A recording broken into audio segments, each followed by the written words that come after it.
Hello అందరికీ, ఎలా ఉన్నారు? ఇంట్లోనే ఈజీగా వెజ్ మంచూరియా ఎలా తయారు చేసుకుందామో చూసేద్దామా? చాలా టేస్టీగా వచ్చింది. ముందుగా క్యాబేజీని సన్నగా తురుముకొని ఈ విధంగా పెట్టేసుకోవాలి. అలాగే క్యారెట్ని కూడా సన్నగా తురుముకొని ఇందులో వేసుకోవాలి. ఈ రెండింటిని బాగా మిక్స్ చేసుకోవాలి. కొద్దిగా అల్లం వెల్లుల్లి పేస్ట్ వేసుకోవాలి. కార్న్ఫ్లోర్ 3 స్పూన్స్ వేసుకోవాలి. కార్న్ఫ్లోర్ ఎంత వేసుకుంటామో మనం మైదా కూడా అంతే 3 స్పూన్స్ వేసుకోవాలి. రెండు ఈక్వల్గా ఉండేటట్టు చూసుకోవాలి. కొద్దిగా పెప్పర్ పౌడర్ వేసుకోవాలి.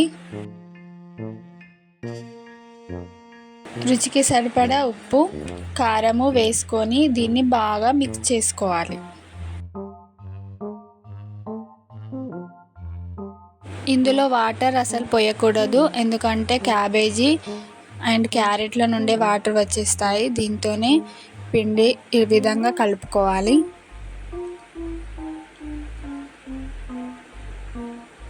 చూడండి ఎంత బాగా వచ్చిందో. ఈ విధంగా కలుపుకొని దీన్ని చిన్న చిన్న బాల్స్లా తయారు చేసుకొని పక్కన ప్లేట్లో పెట్టేసుకోవాలి. అన్నీ ఇదే విధంగా చేసుకోవాలి.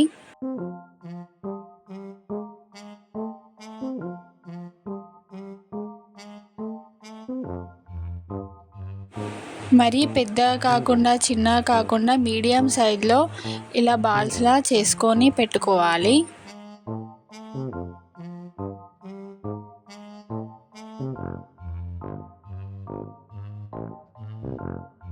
ఇవైతే అన్నీ రెడీ అయిపోయాయి.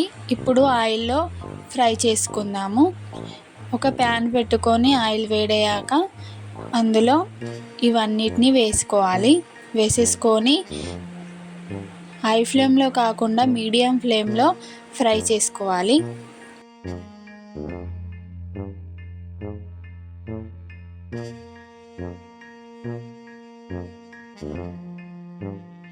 ఫ్రై అయిపోయాయండి. అదేవిధంగా అన్నీ ఫ్రై చేసుకొని పక్కన ఒక ప్లేట్లో పెట్టేసుకుందాము.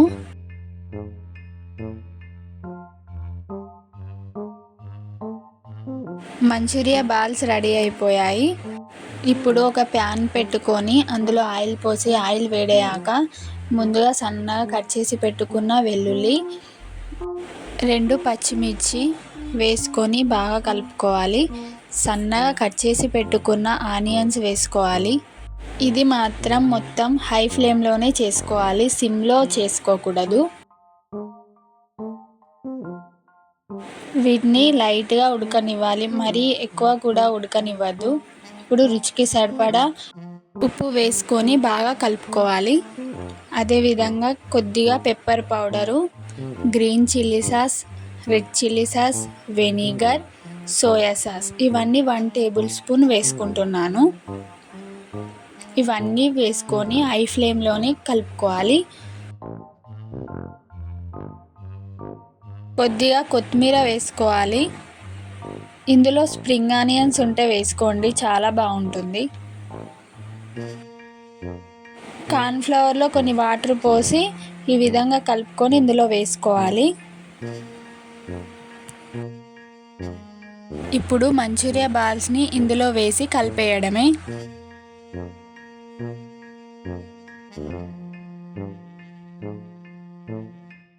వెజ్ మంచూరియా అయితే రెడీ అయిపోయింది. ఇప్పుడు స్టవ్ ఆఫ్ చేసుకొని ఒక బౌల్లోకి తీసుకుందాం. ఇంతేనండి, ఈజీ రెసిపీ. ట్రై చేయండి. ఇంట్లోనే ఈజీగా వెజ్ మంచూరియా రెడీ చేసుకోవడం ఎలానో చూపించాను కదా. మరి లైక్ చేయండి, షేర్ చేయండి, సబ్స్క్రైబ్ చేయండి. మళ్ళీ నెక్స్ట్ రెసిపీతో కలుసుకుందాం. బాయ్.